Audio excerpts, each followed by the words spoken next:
Shin menene amfanin cire hakkin wuya? Barkamu da warhaka. Sunana Dr. Aisha, kuma yau za mu tattauna akan hakkin wuya da kuma me yasa ake cire shi. To, shin menene hakkin wuya ko kuma a turance uvula?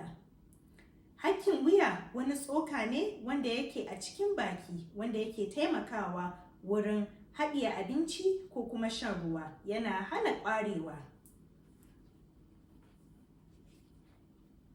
A wannan hoton ga hakkin wuya nan wuraren.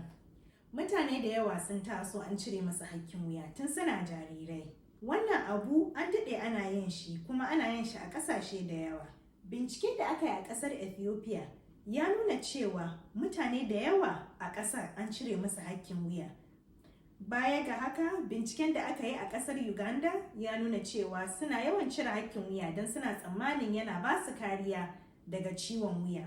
Ƙasarmu Najeriya fa, binciken da TRT Africa ta yi a shekara ta 2023 wanda suka sa a fagen yanar gizo ya nuna cewa ana cire ma mutane da yawa a arewacin Najeriya hakkin wuya.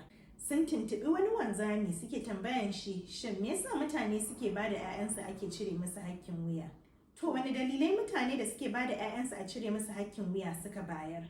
Dalili na farko shine mutane suna tsammanin cewa idan aka cire hakkin wuya na jariri yana hana yaron yawan tumbuɗi ko kuma zidda miyau. Na biyu kuma sun ce cire hakkin wuya yana taimakawa wurin magana.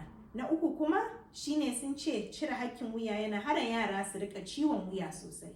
To, mun ji dalilin da yasa mutane suke ba da 'ya'yansu ake cire masa hakkin wuya. To, yanzu a kimiyyance shin akwai wani fa'ida ko kuma wani tasiri na cire hakkin wuya a jikin ɗan adam? A'a, babu wani tasiri da cire hakkin wuya yake yi ma ɗan adam a jiki. To, shin me matsalar cire wannan hakkin wuya? Na farko shine binciken kimiyya ya nuna ba amfanin cire wannan hakkin wuya. To, me yasa za a rika cire shi? Na biyu shine garin cire wannan hakkin wuya ana iya samun matsala yara a ba su cuta kamar hepatitis.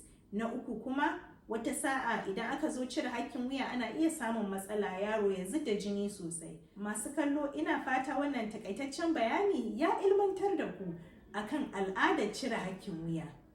Mu huta lafiya.